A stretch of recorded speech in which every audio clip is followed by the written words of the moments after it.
Ladies and gentlemen, welcome back to fintech Asia Token Bytes and Decoded.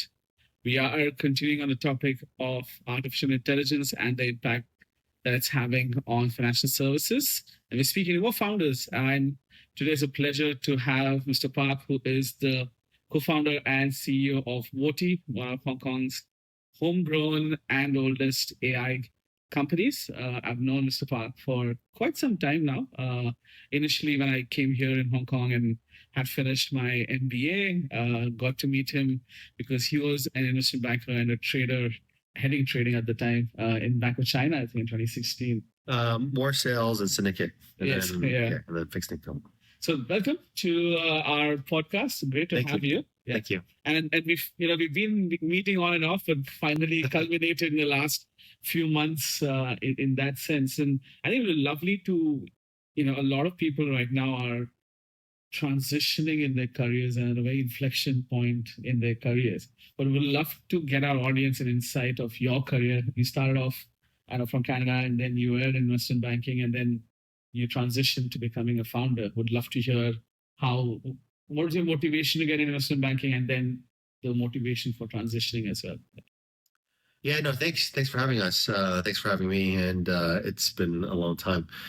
I've known you for, I think, close to 10 years, maybe? Yeah, 10 years. 10 years or so. Yeah. So I was born and raised in Toronto, and so I started my banking career in Toronto. I had a little bit of career before then, working in civic engagement. But within banking, I started off in retail banking, and slowly kind of moved my way up into commercial banking, and then into investment banking or capital markets. So capital markets in Hong Kong, I was there for since 2005 to 2021. And started with JP Morgan, Standard Chartered Bank, and Bank of China. Yeah. So that was a really good time. I mean, this is during the boom and bust. Yeah. 08, and also during sort of the roll up in sort of credit within China as well. And so experienced all that. It was really fun, really great. I had a lot of learning opportunities. I moved into to become a founder because I guess in life it's more of a sort of aspiration, which is to kind of build something that's impactful. Yeah. I want to kind of go back to my roots of civic engagement, which was the sort of small little experience I had before going into banking, and wanted to create something that has a little bit more impact on how we sort of think, how we think of policies, how we think about what people think. Yeah. And so that inspiration sort of made me pursue that founder's path. And so Voti was created. Voti was essentially vote with the double E. Yeah. And to kind of think about what people are thinking, sentiment analysis, and all that stuff. So big data in general. Okay. And you had kind of a two-phase in your founder journey as a career, right? So you started off about 12 years ago, initially as a solo founder, and then you came back again. So do you want to talk about how that happened and why you went back before? Yeah, I guess in short, I wasn't well planned first time, and so I started Voti 2013, so about 13 years ago. Nice. And during that time, it was wanting to kind of create a massive platform, allow people to kind of put their thoughts and all that kind of stuff. So big data. And at that time, me and Jackie, which is my co-founder, we created this, but then it didn't really have product market fit. Sure. So I guess for capital reasons, I went back to banking and did banking for 6.5 years before moving back into Voti. And Jackie was still there, of course, and he's still here. And so we're now kind of building the next phase of Voti. Yeah. And so I've been back since 2021 January. Okay. And so that's your 5-year anniversary. Yeah, 5-year anniversary. Yeah, a little bit more than 5 years. Yeah. What brought you back? Like, what were in the sense, a lot of people, it's not a lot, but a few people do explore going and following their passion where they want to build either a product or, build a company that has an impact, or aspirationally what they wanted to do when they started their careers. And they try, it doesn't work. Quite often it doesn't work. And then they go back to their professional careers.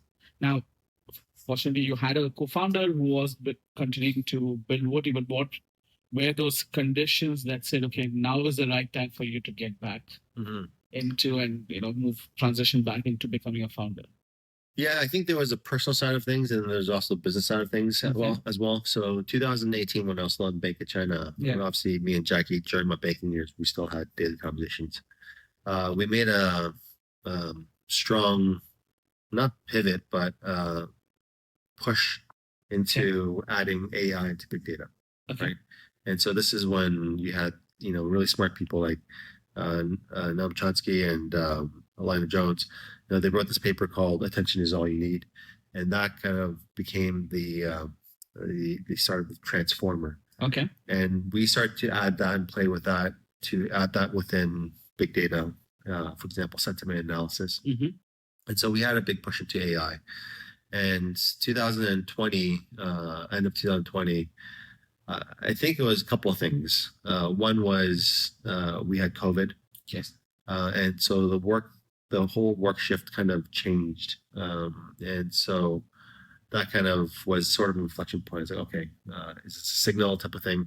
Second thing is during the AI buildup, we started to have a little bit more traction and a little bit more product market fit. Okay. And so that was also another signal. And then finally, I think it was just with encouragement of just friends and, obviously, I took a big leave of absence in some sense from Jackie. And so I think that kind of prompted me to go back, and family was okay. And, so I had the guts, and so I just jumped right back in. And it takes a lot of guts during COVID to do that, in the sense. Yes. You're talking about a period where there's so much uncertainty. You don't know where things are going, economy, jobs, etc. And then here you're going into a phase, into a startup where, yes, product market fit is starting to become, but, and I've seen the other side of it, right? Where when I started FinTech Asia in late 2019, our aim was to bridge India and Hong Kong from a venture building side of things, right? And to bring in Indian B2B firms here, take capital over. First, we had to pause because of COVID, and then there were geopolitics that changed. So we had to scrap that. So now I'm in a situation where there's no longer that viability of running that. Now I have to switch. There's no viability of going back and getting a job per se, right? But I mean, it is, as you said, it's courageous to do it, and people underplay how much family support, friend support is important in taking that decision, right? The emotional side of being a founder, that stability that's needed, right? Fortunately for me, I've had my wife being a big support as well. So I can continue to aspirationally try becoming a founder. But yeah, I think that's probably played a part in that decision as well for you. Yeah. No, family support, massive.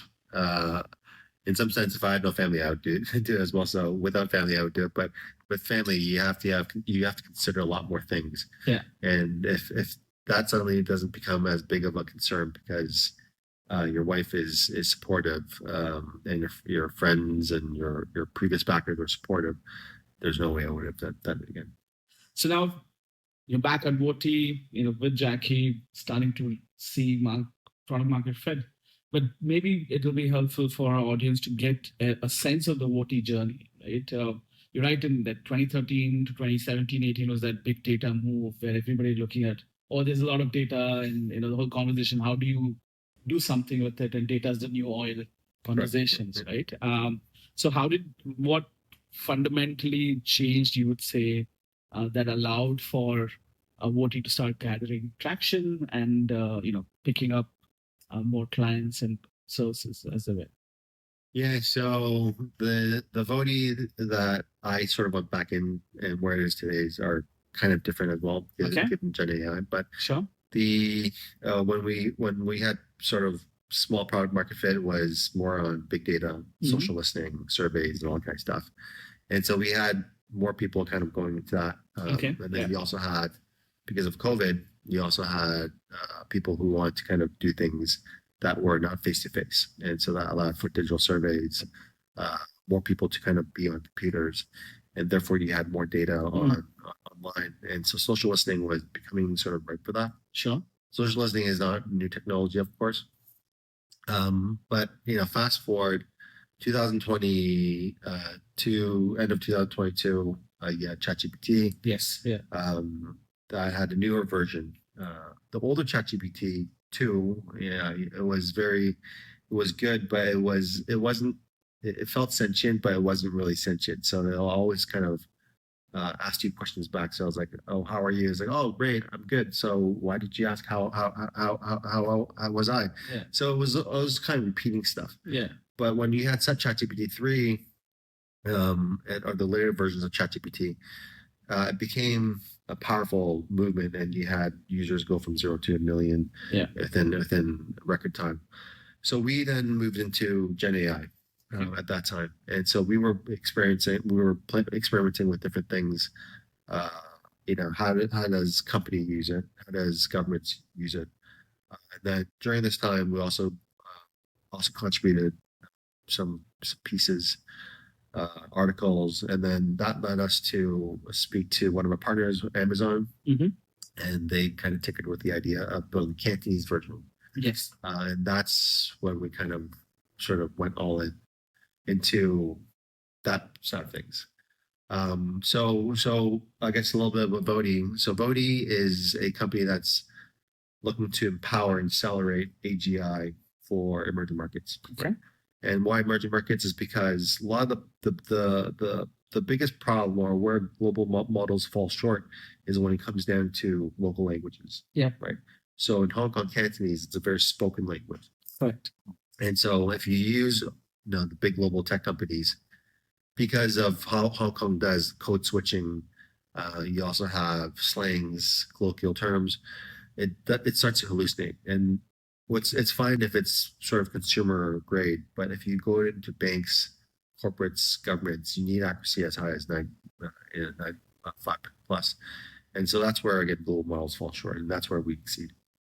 Now it's interesting. I'll touch on two parts. I want to come to that AGI conversation. Sure. Because that's quite interesting to have a conversation on that. But when we think about startups that build, usually you have the TAM, song, all of that conversation. And when we talk about Cantonese speakers, we're talking about 7 million in Hong Kong and maybe about 10 to 20 million in the Guangdong province, maybe a little bit more, maybe 15 million, all in less than a 50 million or so. 85 million, I think, 85 million based on Wikipedia. Yeah. Okay, so yeah, with people in say Malaysia and a few others. Now that's a smallish market. Yeah. In terms of not necessarily everyone having Cantonese as their native language. Quite a few maybe English speakers as well, or very familiar with English. So why look at a language that is smaller? Is that for you phase one, or is this where you do see that can scale quite a lot from a revenue generation and growth perspective? Yeah. So one, it's not. I would say it's definitely the start. Okay. We're working on a few other languages at the moment. That's great. Okay. And so I think our path is it started from Hong Kong Cantonese, and it's going to grow towards more endangered languages. Languages are spoken by 50,000 people. That's our sort of mission. Okay. And so Hong Kong itself, even though it sounds small, it's still a massive TAM. If you look at Hong Kong, it's more than $400 billion worth of annual GDP.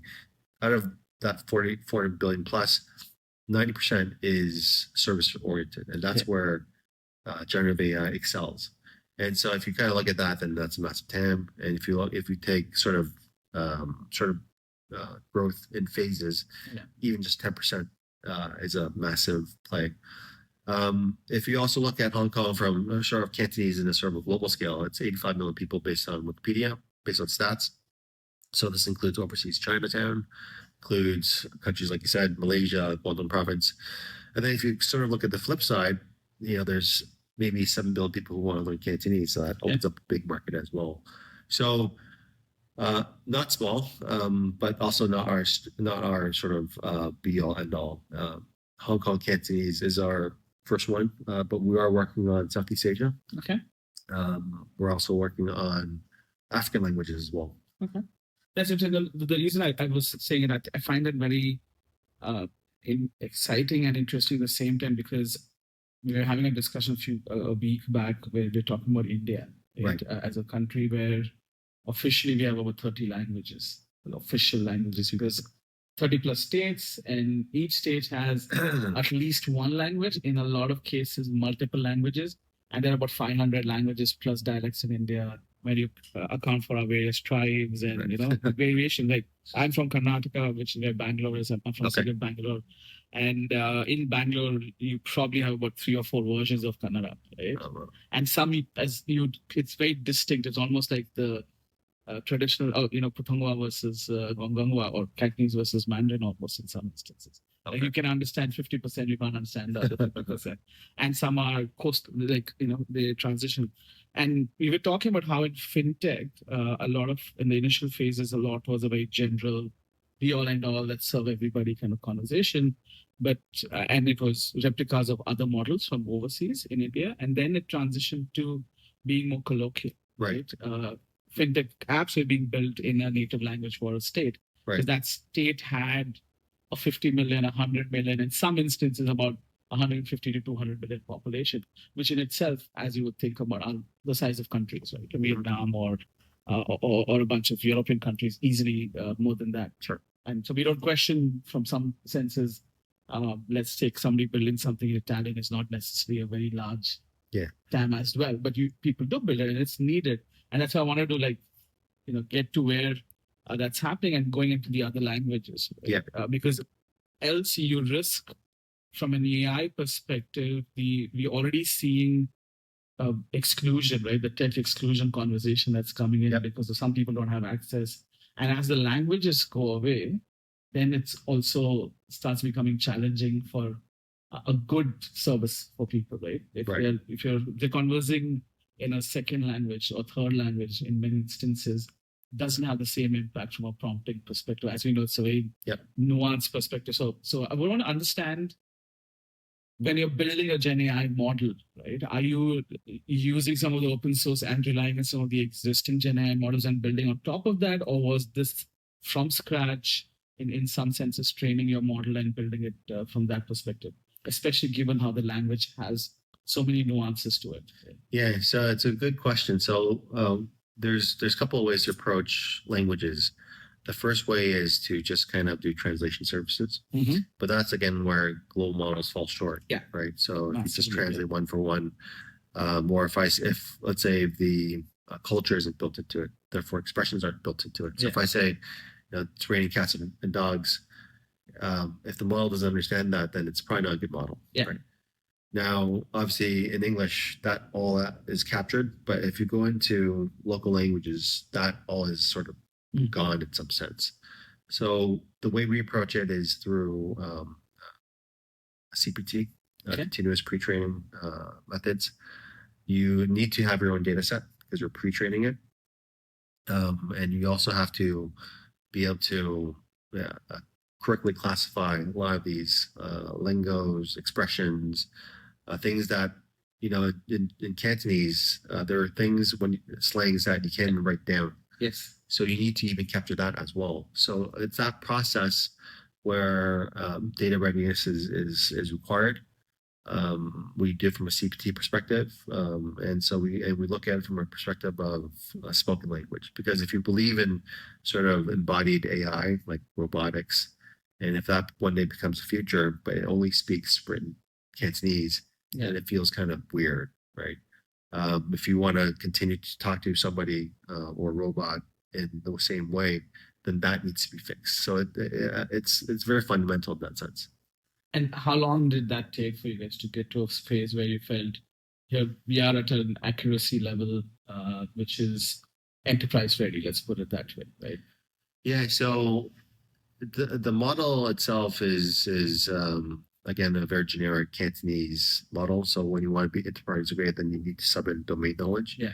If you assume that that's already there, then it's the models are, we're working for banks, corporates, and you need an accuracy rate of 90-95% or even higher. So it's basically at that level. Now we obviously have newer versions coming out. Okay. And so that's going to be even more accurate. But when it comes down to domain, it depends on what kind of domain knowledge. So enterprise ready for sure, but it also needs domain knowledge as well. And how long do you think that took from a inflection point or time period from building those models to be ready? One at a, I'm going to use the term very loosely, general Yeah, purpose use, sure. and the second being enterprise ready, let's say financial services, which the background we come from. Yeah. So for us, I guess the experience was the data part took us about 6 months. Okay. And then the full part, including training and evaluation as well. We also built Hong Kong's first benchmark, MMLU, they call it. The first benchmark, which is, is it good for Hong Kong? Are the guardrails there and all that kind of stuff? So we did all that. So from data, preparing data all the way to training to evaluation to building the benchmark took us about 9 months. Nice. Okay, so it's pretty fast from that perspective as well. Yeah, the going back to the benchmark, it was featured in Vienna in one of the top AI conferences, ACL. Yeah. It's much faster now. It's so if we were to do it today again for let's say a 7B model, you're talking about less than half that time. And I may get a bit more technical here, but from terms of parameters and deployment, etc., how intensive it is and how large is it? If you want to talk about that. Sure. The first one we open sourced it, Okay. so it's 7B model, 7 billion. We have version 2, version 3. We have bigger models as well, but Okay. that's used for proprietary purposes. For enterprises, and so those are parameters. Okay. We started off with a couple 100 million tokens. Okay. We grew that token base. A couple 100 million is very small. Yeah.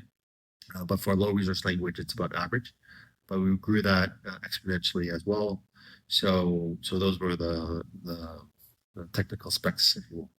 And I'd probably now just pivot a little bit to taking this conversation in terms of use cases, right? When you're speaking to enterprises and governments and others, if you had to pick your top 3 use cases, what have been the top 3 use cases for Voti in the, I would say, one local market in Hong Kong, but I'd also be interested in the international market if you were to extend it outside of Hong Kong.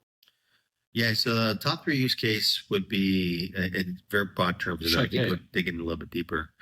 The first, can you 3, 4? I'm just saying. Sure. Would be on training. Okay. Not necessarily the first, but top 3. Training, customer service. Okay. And then 3 would be on compliance. Okay. So those are broadly the 3 things. And if you want to break it down in customer service, for example, it would be understanding or sort of a co-pilot to kind of guide the caller to actually having a virtual bot speak to clients, or chatbot or voice bot. Those would be sort of the breakdowns of customer service. The conversational AI. Correct. Yeah. For training would be literally having training, for example, soon to be teachers or soon to be therapists or whatnot, and that kind of stuff. You need a human to kind of go through, but now you're going to have more AI led stuff. The compliance part is very nuanced and more technical, but for banks, for example, it'll be like call monitoring to what we call compliance gaps, right? So if there's a new ordinance from MA or for SFC, how do you ensure that part is included to your policies? Part of it is using AI to understand the nuances of the new policy and the gaps that you have in your current framework. So those are the things that are used for. Okay. And what other type of institutions you're seeing getting traction from? For what? At the moment, it's the 3 things: corporates, governments, and financial services. So we're part of the HKMA sandbox. Yeah. So both the Gen AI sandbox, right? The Gen AI sandbox and also the I forget the exact name, FSS 3.1. Correct. Yeah. Yeah. So we were part of both, and so and you can see that there's actually a lot of interest coming from banks to adopt these things. What they need is really just the framework, the base, the foundation, the sandbox for them to play with it. And I want to expand on that, right? In the sense when we spoke about compliance and banks, talking strictly about compliance, a lot of times when they're bringing in new vendors and new technology, and in this case, both, right, tends to be a long onboarding process and a lot of checks, due diligence, etc., etc. What were the challenges you faced in that, and how did you overcome that? Because it can be quite a drain, both resources and emotionally, and as a business owner as well, right? Dealing with this, and you've been on the other side, but yeah. Yeah, no, it is. In Hong Kong, maybe globally as well, onboarding, uh, you know, big institutions, listed institutions, you have a lot of checks and balances, and you have bureaucracy, you have their own internal procedures that we have to follow. So yeah, it's in some sense, the first few ones was tough, Okay. but you just have to continue to kind of hammer down. Going back to the sandbox created by MA and Cyberport, I think those were big help because it gave the confidence for banks, or even gave them the mandate, the power to say, "Hey, look, I'll partner with you and I'll do something." So those were big lifts, if you will. And then obviously you have to be solving a pain point. So you also have to understand the workflow. Luckily, I was in banks as well, so I understood it a little bit. And so with all that, I think as a sort of a wholesome or sort of total approach, I think worked. Okay. Other than that, though, without one or the other, I think would have been much harder. I think the POC piece also that's very useful because banks have now, and that's just a bit of credit to the HKMA and in general pushing a lot of these sandboxes to bring in more innovation and allowing banks to kind of have a little bit more leeway to and elevate some of their concerns of, oh, what let me say, Correct. How will this go, and then it helps on the other side for startups to engage before getting fully onboarded as such. Correct. That's our part as well. Yeah, they've been a great help. I want to just move as we come towards the end of the conversation per se. But the last segment I want to deal with is mixing the two in terms of where do we see AI in 5 years' time? Like let's just say 2030, we're early 2026, so we still have 5 years, most of 5 years to head there. But we also started one of the AI conversation with AGI, right? And AGI is what I have learned or discovered, let me say, over the last year in particular, is AGI is different for different people, although it should be the same thing, right? But different people have a different understanding of what they call artificial general intelligence, right? So firstly, maybe what's your definition of AGI, and where do you see in 2030 OT being in 2030 and AI being in 2030 probably? So you can go with the AGI question, then we talk about where OT and AI would be. Yeah, no, you're spot on. AGI is defined pretty loosely. Yeah, and I also kind of approach it as a very sort of omnipresent sort of definition, which is, if you're smarter than humans, and you excel pretty much in every task, which we're kind of in some domains, we're already seeing that. Correct. So I think AGI in general is just more of a label for me at this moment. I think by 2030, won't be using that term anymore because I don't think intelligence is a feature anymore. Okay. It's just part of day-to-day usage. So I think AGI is a loose term, which we'll abandon in a few years, especially when everything we use has intelligence, and again, it's not a feature anymore. The second question is, where would Voti be? Or where would Voti be, and where you see AI progressing? Maybe I'll start with where AI will be progressing. So I think AI, where it is today, we're using a lot of autonomous agentic AI, for example, swarm agents. Yeah. And so that's today, and that's something that we've been building to some products, or using that to build products. In 4 or 5 years' time, I think there's going to be a few things. One is it's going to be essentially essential need for citizens, so everybody will have access to it. 2 is it's going to be much more multimodal. We talk about robots and all that kind of stuff. I think we're still quite far away, but the other thing that's happening now is you have it competing a lot with software. Yeah. Right. So you see it eating software's lunch. Yeah. But it's also competing with labor as well. So we'll see more of that um, becoming again essential into what we do. We work with a lot of corporates and banks. Okay.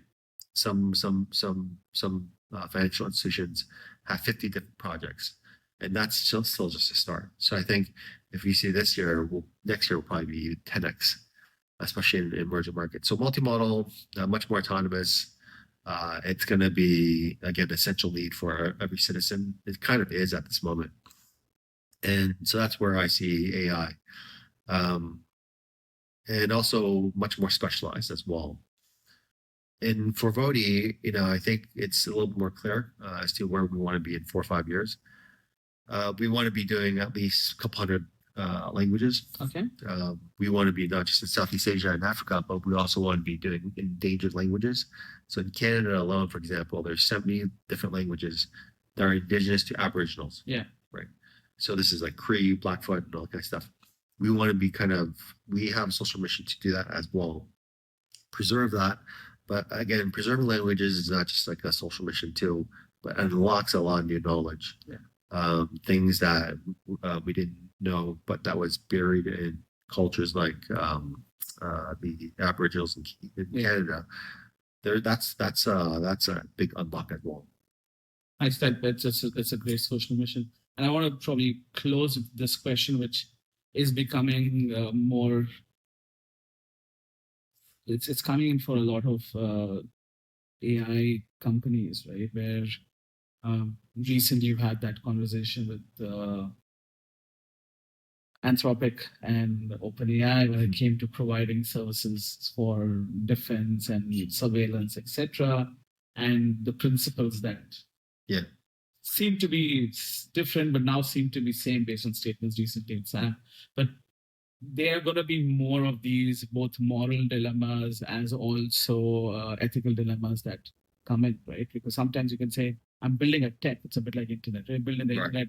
There can be a lot of immoral and unethical things that people are doing on the internet, but there is also the larger good that happens. But there are guardrails that come in. So how are you guys looking at that? I'm using the term loosely, guardrails and principles, and how do you see that going? Yeah, so I don't think there's like a super regulation line that kind of regulates all domains at the same time. And I think that's also it would stunt the growth of just kind of R&D and AI and stuff. Now, the way we approach it is by country, right? So Hong Kong has their own laws, and so you need to respect it. And I think they built the regulations for Hong Kong so Hong Kong can thrive on its own within their own sort of limits. So you can't take someone else's guidelines and put it on Hong Kong. And when we approach Indonesia, when we approach African nations, you also have to respect their own guidelines. So for us, in that sense, we kind of approach it by country or by jurisdiction. And then in terms of red lines for all, there is the red line for all, I think. And I think, and I think a lot of AI companies, including us, when we did our benchmark for Hong Kong, for example, we also add things like you can't, learn how to make, toxic weapons, or how do you do certain things. Sure. I think those are a red line for us. Now, in Sam and Dario's case, Anthropic and OpenAI, I think that's very specific to the US as well. But I do think that there is merit in not adding AI to, what they said they should be, for example, autonomous weapons and all that kind of stuff. I haven't studied that a lot, but I think there's a lot of merit in having a red line right there. So, but for us, there is no military in Hong Kong, we don't work with the military, so we don't have that dilemma. And closing in, what is the most exciting thing that what he's working on for 2026? We're working on a few African nations. We're also working on Southeast Asia. So I think expanding into new markets is a very cool thing because you learn a lot about the culture. You learn a lot about sort of what they want to build and phase they are within their sovereign AI build. Yeah. In Hong Kong, we're piloting a few really cool things which will be used by corporates and banks. So in that sense, we see the latest technology being applied to real use case. Okay. That's very exciting. So I think both things, Hong Kong is very exciting. outside of Hong Kong is also very exciting. Perfect. Thank you so much. This has been a really nice conversation. I'm sure we'll do a version two towards the end of the year, looking Sure. at what's been Yeah, happening looking and going forward. on. So thank you once again for joining our podcast. And audience, stay tuned for more such interesting conversations. Click like, subscribe, and follow us for more on YouTube, as also our LinkedIn pages. Once again, thank you to Mr. Park from Woti, and keep an eye out for what Woti is doing in the AI space in Hong Kong and beyond. Thank you. Thank you.